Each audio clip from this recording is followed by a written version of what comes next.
میرا نام ندیم رضوی ہے اور میں پروفیسر اور ex head of the department chest medicine Jinnah post graduate medical centre ہوں۔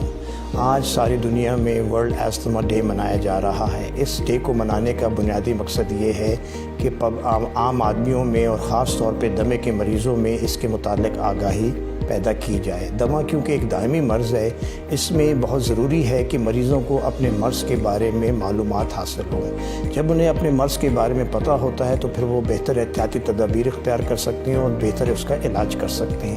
دمہ بنیادی طور پہ سانس کی نالیوں کی سوزش ہے، جس کی وجہ سے سانس کی نالیاں سکڑ جاتی ہیں اور اکثر لوگوں کو سانس لینے میں دشواری ہوتی ہے یا کھانسی کے دورے پڑتے ہیں یا بعض اوقات سانس میں سی ٹی سی کی آواز آنے لگتی ہے، جس کو ہم ویزنگ کہتے ہیں۔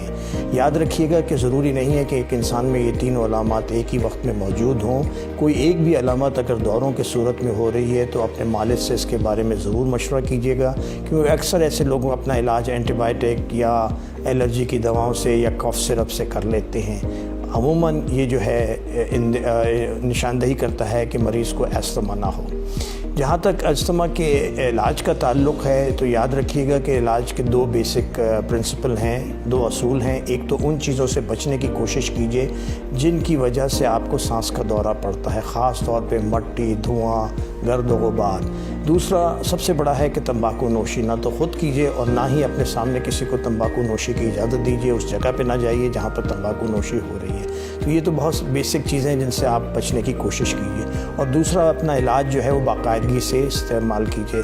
علاج جو ہے یاد رکھیے گا کہ اللہ نے ایک راستہ بنایا ہوا جس سے دوا سیدھی سانس کی نالی میں ڈالی جا سکتی ہے، نہ انہیلر کے تھرو۔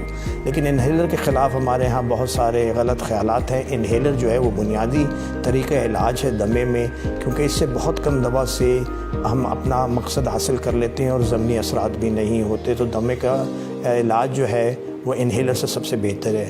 علاج کی دو دوائیں ہوتی ہیں، ایک فوراً نجات دلانے والی جس کو ہم برونکو ڈائلیٹرز کہتے ہیں، اس کا استعمال بوقت ضرورت کرنا چاہیے، اور ایک جو ہے وہ روک تھام کی یا بچاؤ کی دوا ہے جسے ہم پریونٹیو میڈیسن کہتے ہیں۔ پریونٹیو میڈیسن کو ریگولرلی استعمال کرنا چاہیے، بغیر مالج کے مشورے کے اس کو بند نہیں کرنا چاہیے۔ ہم دیکھتے ہیں کہ اکثر لوگ جب مریضوں کے تھوڑی طبیعت بہتر ہو جاتی ہے تو وہ دوائیں بند کر دیتے ہیں اور پھر انہیں دورہ پڑتا ہے۔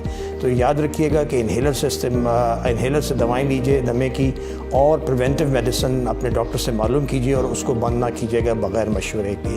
آخر میں آپ کو بتاؤں گا کہ ایک ہیلپ لائن اب ہم لوگوں نے سٹارٹ کر رکھی ہے جس سے کہ آپ دمے کے متعلق اچھی معلومات حاصل کر سکتے ہیں، یا کوئی بھی معلومات کرنا چاہیں تو اس ٹیلی فون لائن جو کہ فری ہے، ہیلپ لائن کا نمبر یا نوٹ کر لیجیے 11111465۔ آخر میں سب سننے والوں کو ایک میسج دینا چاہوں گا کہ اگر آپ کو بتایا جائے کہ آپ کو دمہ ہے تو اس سے خوف نہ کھائیے گا۔ دمے کا علاج اگر باقاعدگی سے کریں اور کچھ پرہیز کر لیں تو یاد رکھیے گا کہ ایک بھرپور نارمل زندگی گزار سکتے ہیں۔ دنیا میں ایسے بہت سارے ایتھلیٹس ہیں جنہوں نے دنیا میں اپنا نام پیدا کیا ہے اور انہیں دمے کی شکایت تھی۔ تو کوئی وجہ نہیں کہ باقاعدگی کے علاج سے آپ ایک نارمل اور بھرپور زندگی نہ گزار سکیں۔